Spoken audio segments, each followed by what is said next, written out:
아멘. 여호와의 말씀이 임하는 삶이라는 제목으로 말씀 가운데 하나님께서 우리에게 주시는 은혜를 받고 또 그 은혜를 붙들고 우리 기도하며 나아가기를 원합니다.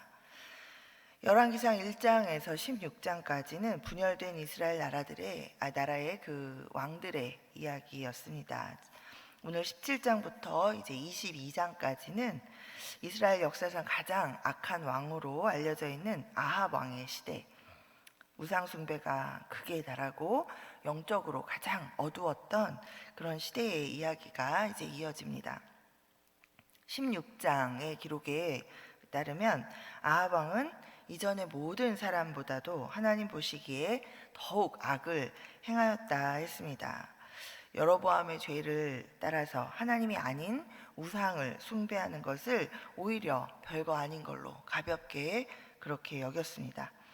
또 그 가나안 땅의 우상인 이 토착신이었죠. 이 바알을 그 바알신을 숭배하는 그 본거지였던 시돈의 왕 엣바알의 딸을 이세벨을 아내로 삼았고, 또 그곳에 직접 자신이 찾아가서 그곳에서 그 바알을 섬기면서 예배를 드리기도 했습니다.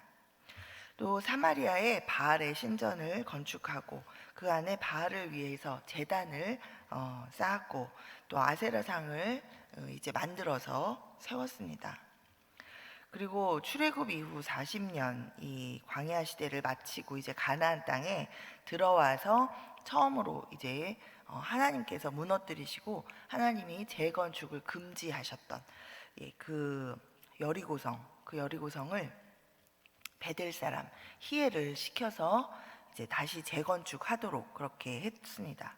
자, 이 일로 이 건축자 히엘은 그 여리고성을 건축하다가 하나님께서 이 여호수아에게 말씀하셨던 대로 이 여리고성의 터를 다시 이제 재건축할 때, 터를 세울 때 맏아들을 잃었습니다. 그리고 또 그 성문을 세울 때 막내 아들을 잃는 그런 비극을 맞이했습니다.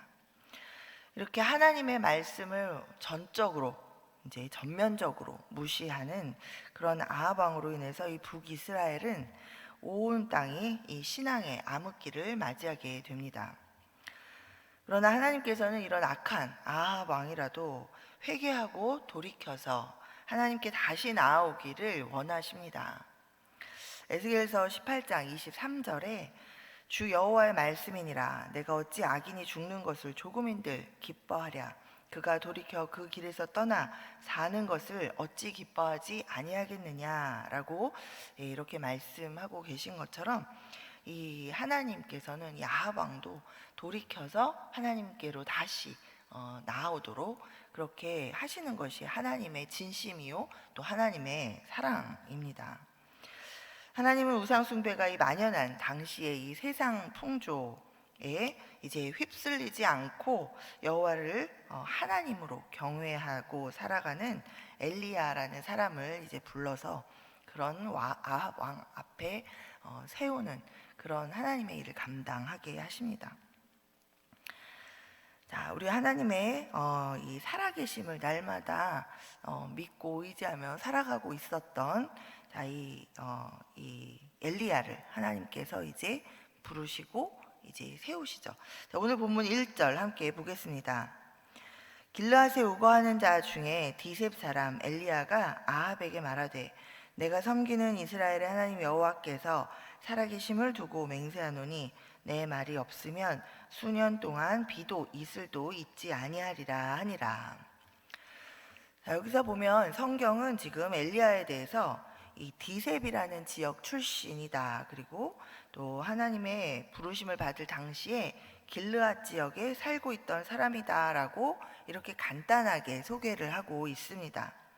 뭐 어느 지파 사람이었는지 아니면 또 뭐 누구의 자손이었는지 뭐 나이는 몇이었는지 뭐 이런 저런 다른 설명들이 하나도 없이 그저 당시에 잠시 또 이 우거하고 있다라는 그 우거하다라는 단어를 찾아보면 이거는 거기에 뭐 터를 잡고 계속해서 살았던 사람이라기보다는 임시적으로 잠시 거처하고 이렇게 있는 그런 사람을 그런 상태를 얘기합니다.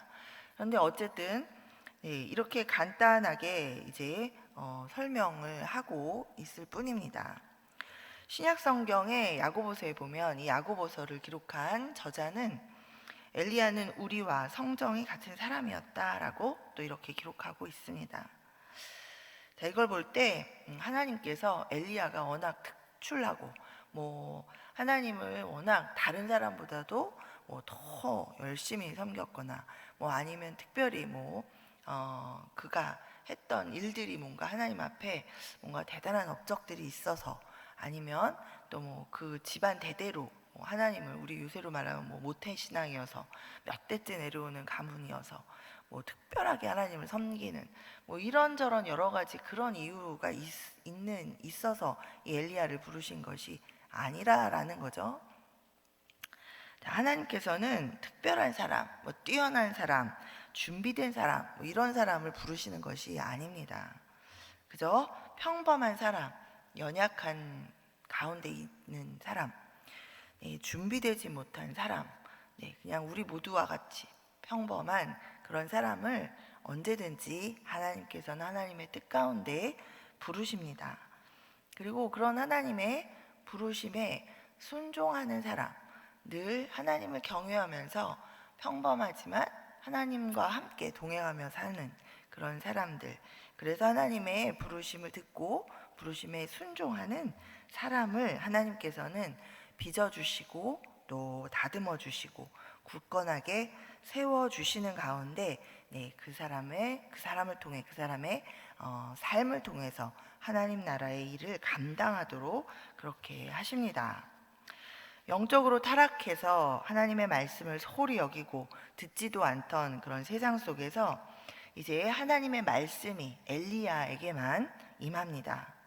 그리고 하나님은 이 엘리야를 통해서 당시의 이 영적 상황을 그대로 이 엘리야의 몸과 존재 자체를 통해서 이제 보여주십니다. 우리 에스겔서를 봐도 그렇고, 여러분이 이 예레미야서를 우리가 봐도 그렇고, 이사야서를 봐도 그렇고, 하나님께서 이 선지자를 통해서 말씀을 선포하고 말씀을 전하게 하실 뿐만 아니라 이 선지자의 삶 속에 드러나는 이 행동과 모습을 통해서 하나님께서 뭔가 영적인 그런 상황을 깨닫도록 이렇게 행하게 하시고 그 삶 속에서 보여주시는 그런 일들을 우리가 알고 있습니다. 자, 그런 관점으로 우리가 엘리야의 지금 하나님께서 엘리야를 통해서 말씀하시는 것들을 좀 살펴볼 수 보겠습니다. 자, 2절에 보면 하나님께서 엘리야를 그리 시냇가에 숨기십니다. 물론 1절에서 이 아합 왕에게 가서 하나님 말씀이 다시 있기까지는 수년 동안 비도 이슬도 내리지 않을 것이다 라고 그렇게 선포를 했으니, 이제 이 말을 들은 아합 왕이 막 분노해서 이제 아합 왕에게 죽임을 당할까 봐 하나님께서 이제 엘리야를 잠시 피신시킨 것이 아닐까, 우리가 이렇게 생각할 수 있습니다. 그러나 단지 그뿐만 아니라 지금 이 엘리야를 숨기시고 다시 보내시고 드러나게 하시고 이런 모든 이 엘리야의 행동을 통해서 이 엘리야의 이 모습들을 통해서 하나님께서는 지금 하나님께서 이 영적인 상황 가운데 이 영적인 상황을 드러내시고 이렇게 보여주고 계시다라는 것을 우리가 볼 수 있습니다. 지금 하나님의 말씀이 오직 엘리야에게만 임하고 있습니다. 이 사실을 우리가 생각하면서 이 엘리야를 숨기신 하나님이 이 엘리야를 숨기셨다라는 이 사건을 우리가 사건의 그 영적인 의미를 생각해 보면, 이것은 지금 하나님께서 영적으로 타락한 당시 시대가 하나님의 말씀의 부재 시대다. 누구도 하나님의 말씀을 찾아볼 수 없는, 그리고 하나님의 말씀이 있어도 듣지도 않아서 그 말씀이 없는, 이제는 없게 하는 그런 상태로 하나님의 말씀이 들려주지도 않으시고 이제 그 하나님의 말씀이 없는 상태로 이 사람들을 내버려 두시는 그런 시대라는 것을 우리에게 지금 보여주고 계시다라고 볼 수 있습니다. 또 그리 시냇가에서 하나님은 이 엘리야를 먹이시는데, 직접 먹이시는데 보면은 새들이 많잖아요. 하고 많은 새들 중에서 이 까마귀를 택하셔가지고 까마귀가 날라다 주는 그런 음식을 먹게 하십니다. 성경 레위기에 따르면 이 까마귀는 부정한 새로 분류가 됩니다. 자, 그 하필이면 하나님께서 엘리야를 먹이실 때 이 까마귀가 물어다 주는 것을 먹도록 이렇게 하는 그런 모습을 통해서 이것은 당시에 이 이스라엘 백성들이 부정하고 가증한 그런 바알신 앞에 엎드려서 자신들의 필요를 구하고 자신들이 먹기를 구하고 그리고 자신들의 풍요를 구하면서 그렇게 살아가고 있는 그런 이스라엘 백성들의 그 영적인 타락상을 지금 하나님께서 그대로 보여주고 계시다라고 우리가 볼 수 있습니다. 또 하나님은 엘리야를 이방 땅 시돈의 한 과부에게로 보내십니다. 우리 예수님도 이제 나중에 말씀하시는데 하고 많은 과부 중에 유대 땅에도 또 이스라엘 그 사마리아 지역에도 하고 많은 과부들이 있었을 텐데 그 과부들이 아닌 이 시돈에 속한 사르밧이라는 지역의 한 과부에게 하나님께서 엘리야를 보내십니다. 이것은 아무리 말해도 귀 닫고 마음을 닫고 눈을 감고 하나님의 말씀을 듣지 않는 하나님의 말씀 듣지도 않고 하나님을 보지도 않고 하나님을 구하지도 않는 그런 이스라엘 민족에게서 이제 하나님의 임재와 하나님의 말씀이 이방인에게로 이제 향한다라는 것을 하나님께서 보여주고 계십니다. 사도행전 13장에도 우리가 보면 바울과 바나바가 이제 전도 여행을 떠나서 비시디아 안디옥이라는 곳에서 복음을 전하자 이제 그 복음을 들은 시민들이 거의 대부분이 다 이제 이 하나님의 말씀을 바울을 통한 하나님의 말씀을 계속해서 들으려고 이제 모입니다. 그러자 유대인들이 그 땅에 있던 유대인들이 이것을 보고 아주 시기가 가득해서 이 바울이 말한 것을 반박하고 비방하는 그런 일이 일어납니다. 그때 바울과 바나바가 이제 이렇게 말합니다. 하나님의 말씀을 마땅히 먼저 너희에게 전할 것이로되 너희가 그것을 버리고 영생을 얻기에 합당하지 않은 자로 자처하기로 우리가 이방인에게로 향하노라. 이렇게 말하죠. 그리고 그 이방인들이 그럼 하나님의 말씀을 들었을 때 이방인들의 반응에 대해서 성경은 말씀을 듣고 기뻐하여 하나님의 말씀을 찬송하며 영생을 주시기로 작정된 자는 다 믿더라 라고 이렇게 기록하고 있습니다. 자, 오늘 본문에 이 이방 나라 시돈에 속한 사르밧의 과부도 하나님의 말씀을 듣고 하나님의 말씀이 임하자 자 엘리야가 그 여인의 삶 가운데 들어왔다라는 것은 지금 하나님의 말씀이 임하는 사람은 오직 엘리야뿐이었죠. 그 엘리야가 이 사르밧의 여인의 삶 가운데 들어왔다는 것은 이 여인의 삶 가운데 하나님의 말씀이 임했다라는 것을 보여줍니다. 자, 그러자 이 사르밧의 과부도 24절에서 이렇게 고백하죠. 내가 이제야 당신은 하나님의 사람이요 당신의 입에 있는 여호와의 말씀이 진실한 줄 아노라 하니라. 엘리야는 우리와 성정이 같은 평범한 사람이었습니다. 그러나 세상 풍조에 휩쓸려서 우상을 섬기지 않고 하나님을 경외하는 사람이었습니다. 늘 하나님의 말씀에 거했고 그런 그의 삶에는 하나님의 말씀의 임재가 있었습니다. 하나님의 말씀의 임재는 곧 성령의 임재이죠. 사도행전 1장 8절에 예수님께서 우리 여러분 잘 아시는 이런 말씀 하시죠. 오직 성령이 너희에게 임하시면 너희가 권능을 받고 예루살렘과 온 유대와 사마리아와 땅끝까지 이르러 내 증인이 되리라. 아멘. 우리 하나님의 말씀이 늘 임하는 삶, 그 삶을 살아갈 때, 그 삶에는 반드시 드러나는 특징이 있습니다. 자, 우리 신약 성경에서도 하나님의 말씀이 임했을 때, 성령께서 우리 안에 임했을 때, 이 사도들의 삶이 그 전과 후가 완전히 다른 그 변화를 볼 수 있는데, 그 변화 가운데 찾아볼 수 있는 그 특징들이 있습니다. 자, 오늘 본문에서도 우리가 찾아볼 수 있는데 첫 번째로는 담대함을 얻는다라는 것입니다. 자, 1절 한번 다시 보겠습니다. 길르앗에 우거하는 자 중에 디셉 사람 엘리야가 아합에게 말하되 내가 섬기는 이스라엘의 하나님 여호와께서 살아계심을 두고 맹세하노니 내 말이 없으면 수년 동안 비도 이슬도 있지 아니하리라 하니라. 요단강 건너편에 있었습니다. 이 길르앗 지역은 요단강 동쪽 편에, 이 요단강 동편 시골 길르앗에서 지내던 이 평범한 사람 엘리야가 왕 앞에 나아가 이 하나님의 말씀을 전한다는 것은 대단한 담대함입니다. 이게 분명히 어느 지파 사람이라고 이렇게 소개하고 있지는 않지만, 그리고 또 이 디셉이라는 지역이 구체적으로 어디를 말하는지 학자들 간에 여러 이견이 있습니다. 그러나 이 디셉 출신이고 이 요단 동편 길르앗 땅에서 살았다, 우거하고 있었다라는 그런 기록으로 추정해 보건대 이 엘리야는 메이저 지파인 그 요셉 족속의 에브라임 지파거나 아니면 북이스라엘에서는 그 지파가 메인 좀 이끄는 그런 지파였죠. 아니면 유다 출신으로 위에 올라가서 살았던 그런 사람이라기보다는 유다 지파도 아닌 이제 므낫세 지파에 속한 그런 사람이었다라고 추정합니다.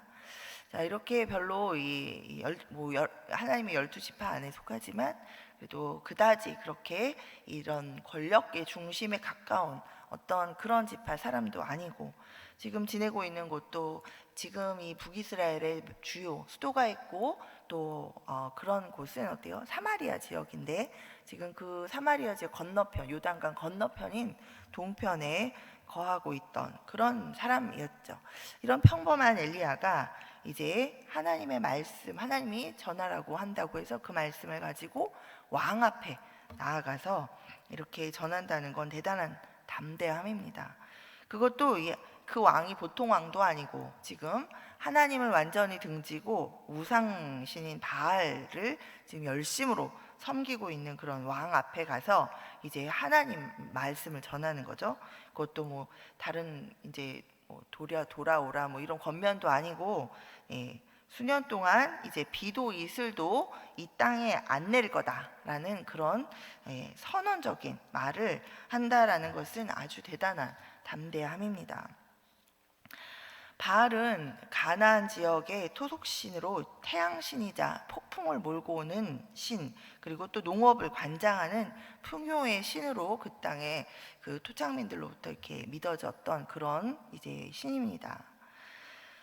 그런데 그 바알을 섬기는, 비의 신이죠, 농업의 신이고, 그런 바알을 섬기는 아합 왕 앞에 가서 그 바알이 비를 주관하는 것이 아니라 하나님께서 비를 주관하시는 분이시다. 그래서 하나님이 다시 말씀하시기 전까지는 이제 비도 이슬도 전혀 없는 것을 당신이 경험할 것이다 라고 이렇게 지금 단호하게 아주 담대히 선포하고 있습니다. 어떻게 이렇게 이 엘리야가 담대할 수 있었을까요? 내가 섬기는 이스라엘의 하나님이라고 이렇게 이야기하고 있는 이 엘리야의 말 속에서 그리고 또 하나님이 가라 했을 때 왕 앞에라도 나아가서 서는 이 엘리야의 행동, 순종하는 행동을 보면서 우리는 평소에 그의 신앙생활을 엿볼 수 있습니다. 하나님을 진심으로 경외하고 또 전심으로 사랑하는 신앙생활을 했던 엘리야의 삶은 늘 하나님의 말씀이 임하시는 그런 삶이었고 성령께서 함께 하시는 그런 삶이었습니다. 그런 가운데 엘리야는 이 하나님의 말씀의 능력으로, 성령의 능력으로 세상을 향해서 담대할 수 있었던 것이죠. 두 번째는 하나님의 말씀이 임하시는 삶에는 나도 살고 다른 사람도 살아나는 그런 생명의 역사가 반드시 나타납니다. 비가 내리지 않고 비가 내리지 않아서 시내가 마르고 땅이 마르는 그런 상황 속에서 엘리야는 시돈에 속한 사르밧의 한 과부의 집으로 이제 보내심을 받습니다. 당시에 이 과부도 이제 먹을 것이 없어서 굶어 죽게 되는 그런 상황이었습니다. 그러나 이 엘리야를 통해서 하나님의 말씀이 과부의 삶 가운데 임하게 되자 이 과부와 과부의 가족들은 죽지 않고 살아나는 생명의 역사가 그 삶 가운데 펼쳐집니다. 14절부터 16절까지 우리 함께 보겠습니다. 이스라엘의 하나님 여호와의 말씀이 나 여호와가 비를 지면에 내리는 날까지 그 통의 가루가 떨어지지 아니하고 그 병의 기름이 없어지지 아니하리라 하셨느니라. 그가 가서 엘리야의 말대로 하였더니 그와 엘리야와 그의 식구가 여러 날 먹었으나 여호와께서 엘리야를 통하여 하신 말씀같이 통의 가루가 떨어지지 아니하고 병의 기름이 없어지지 아니하니라. 우리의 삶 속에도 날마다 하나님의 말씀이 임하시면 나도 살고 내 주변에 다른 사람도 살아나는 하나님께서 은혜로 베푸시는 이 생명의 역사가 반드시 나타납니다. 세 번째로 하나님의 말씀이 임하시는 삶에는 죄가 깨달아집니다. 엘리야가 머물며 거처하고 있던 이 사르밧의 과부에게 이제 사건이 발생합니다. 아들이 병들어서 그 증세가 심히 위중해지더니 이제 죽게 된 것입니다. 18절이죠. 여인이 엘리야에게 이르되 하나님의 사람이여 당신이 나와 더불어 무슨 상관이 있기로 내 죄를 생각나게 하고 또 내 아들을 죽게 하려고 내게 오셨나이까. 이 상황에서 아들이 죽은 상황에서 이 사르밧의 여인이 이 엘리야에게 하는 이 고백을 우리 곰곰이 좀 생각해 보면 이 여인의 삶 가운데 드러난 변화들을 우리가 좀 찾아볼 수 있습니다. 사실은 여인은 이 엘리야가 처음에 찾아왔을 때 그때 이미 먹을 것이 이제 없어서 이것으로 가루 한 움큼으로 이제 만들어서 먹고 이제 그 다음에는 나와 내 아들이 죽을 거다라고 이렇게 말을 하던 그런 여인이었죠. 그냥 함께 죽을 위기에 그 당시에 이미 처해 있던 그런 상황이었습니다. 그런데 그때는 이 여인이 죄에 대해서는 전혀 생각하지도 않았고 자신이 죄인이라는 생각도 하지 않았고 그냥 그저 그렇게 살아가고 있었던 그런 상황이었죠. 그러나 이 엘리야의 존재가 여인의 삶 속에 들어온 이후에 이 하나님의 말씀이 이 여인의 삶 속에 들어온 그 이후에는 이 여인이 죄에 대해서 생각하게 되고 죄에 대해서 깨닫게 되었다라는 그 죄의 고백을 지금 이 여인이 하고 있다. 자신에게 있는 그 영적인 변화에 대해서 지금 이야기하고 있다라는 것을 우리가 알 수 있습니다. 하나님의 말씀이 그 자신의 삶 가운데 들어오자 자신의 죄를 생각하게 되고 또 자신이 죄인이다라는 것을 어렴풋이나마 깨닫게 된 그 영적으로 깨어난 상황입니다. 그리고 이 아들의 죽음이 이제 뭔가 죄의 대가와 상관이 있다라는 것을 이제 깨닫게 되는 그런 여인의 고백이죠. 이런 상황에서 이 여인의 고백 가운데 우리는 이 사르밧의 여인이 예전과는 다른 사람이 되어 있다라는 것을 볼 수 있습니다.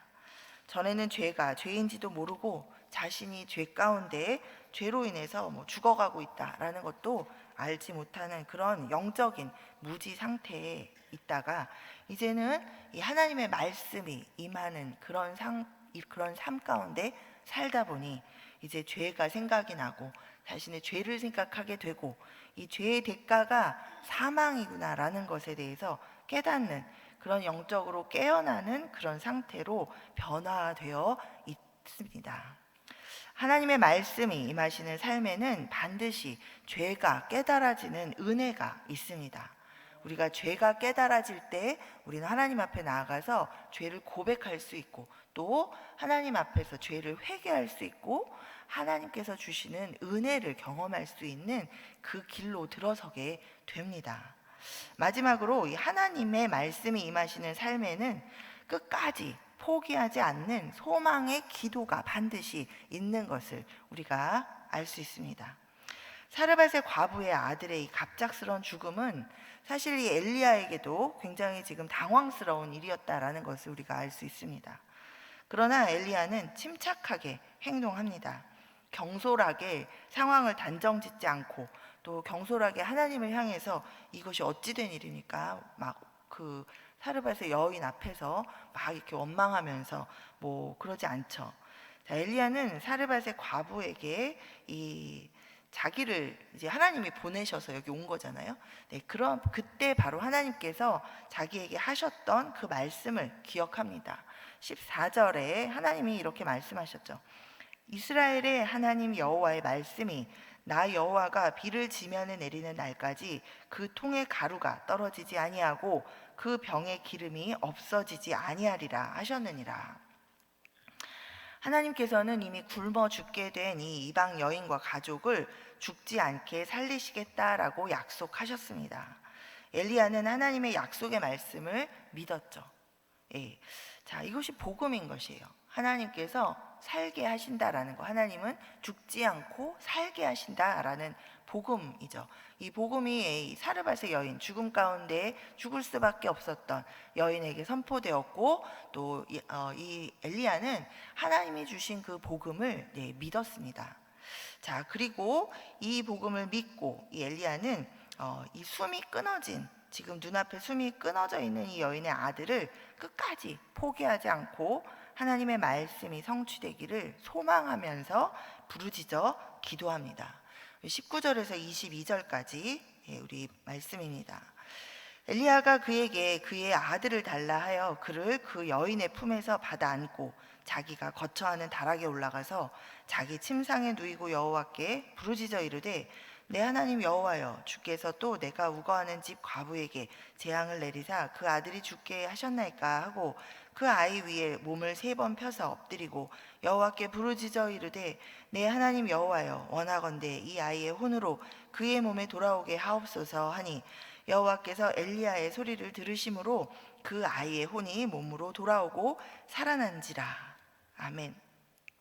자, 이 사건은 당황했던 엘리야와 또 하나님의 말씀이 임했고 하나님의 사람을 섬겼는데 그 삶 가운데 고난이 닥쳐온 이 여인, 동시에 이 두 사람에게 하나님의 살아계심과 또 그래서 앞으로 있을 더 큰 환난 가운데에서도 하나님을 향한 하나님의 말씀, 하나님이 임하신 그 말씀대로 성취된다라는 것을 믿는, 하나님은 영원히 살리시는 분이시다라는 것을 믿도록 하는 하나님의 그 일이셨죠.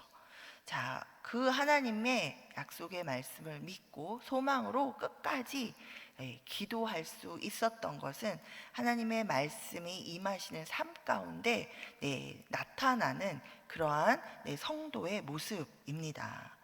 하나님의 말씀이 늘 임하는 삶을 살아가는 성도의 삶에는 이렇게 갑작스러운 고난과 당혹스러운 고통의 상황 속에서도 하나님의 말씀을 믿고 의지하여서 소망으로 부르짖는 그런 기도가 반드시 있습니다. 하나님께서는 그런 상황과 또 그런 기도를 통해서 우리를 더욱 성숙한 신앙으로 성장하게 하시고 하나님께서 하시는 일을 나타내 보여주십니다. 그래서 우리가 하나님을 진실로 더 깊이 신뢰할 수 있도록 은혜를 베풀어 주십니다. 자, 이 이후에 이 엘리야는 아주 큰 사건들을 계속해서 마주하게 되죠. 바알을 섬기는 선지자들과 이제 맞서서 하나님의 능력을 보여주는 그런 일, 그리고 또 목숨을 위협하는 그런 또 상황 가운데에서도 계속해서 하나님의 말씀을 드러내고 그런 영적인 싸움을 계속 싸워가는 그런 일들이 앞으로 이제 전개됩니다. 자, 끝까지 이 엘리야가 그런 믿음으로 하나님의 말씀으로 담대하게 나아갈 수 있도록 정말 하나님께서 더욱더 믿음을 굳세게 해주시고 살아계신 하나님을 나타내 보여주시는 그런 사건이었죠. 자, 말씀을 맺습니다. 우리는 우리 스스로 요즘 하나님의 말씀이 늘 임하는 삶을 내가 지금 살아가고 있는지, 아니면 하나님의 말씀이 없는 하나님의 말씀의 부재 속에서 바쁘게 그저 이런저런 일들을 하면서 그렇게 살아가고 있는지 우리 돌아보는 이 아침이 되기를 바랍니다. 하나님이 내게 말씀을 안 하시는 것이 아닙니다. 자, 지금 어떠세요? 어디를 가든지 여러분 고개를 돌려서 잠시 찾아보면 이 교회의 십자가를 어디서든지 볼 수 있습니다. 또 펼쳐서 읽고 묵상할 수 있는 성경책이 우리에게 주어져 있고, 그리고 들을 수 있는 설교 말씀이 유튜브만 키면 아주 넘쳐나는 그런 세상을 살고 있습니다. 자, 이런 속에서 하나님은 나한테 말씀을 안 하십니다 라고 우리가 말할 수 없습니다.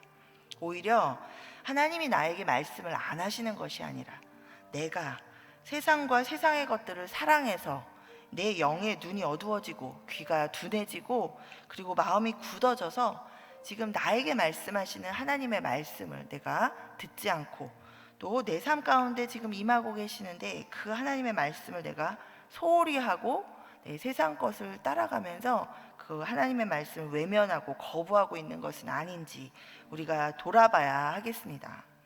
늘 하나님 말씀 안에서 거하면서 그 말씀을 따라 순종하는 삶, 그것이 바로 하나님의 말씀이 임하시는 삶입니다.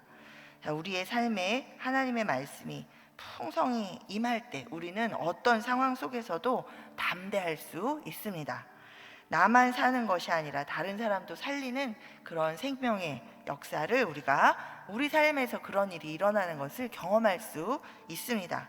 또 죄를 깨달아서 회개할 수 있는 은혜가 임하고 어떤 상황 가운데에서도 포기하지 않고 소망으로 기도할 수 있습니다.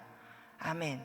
우리 사랑방을 맡으신 우리 사랑방장 분들, 또 우리 장로님들 뿐만 아니라 우리 모든 성도님들이 이런 내게 임하시는 하나님의 말씀 속에서 우리 살아갈 때 내가 이렇게 끊임없이 포기하지 않고 기도하는 한 사람이 살아나고, 또 나를 통해서 하나님께서 또 교회를 살리시고 내 옆에 있는 주변에 이렇게 넘어져 있고 무너져 있는 사람들을 살리시는 그런 경험들을 우리가 하는 그런 복된 삶을 살게 될 줄 믿습니다.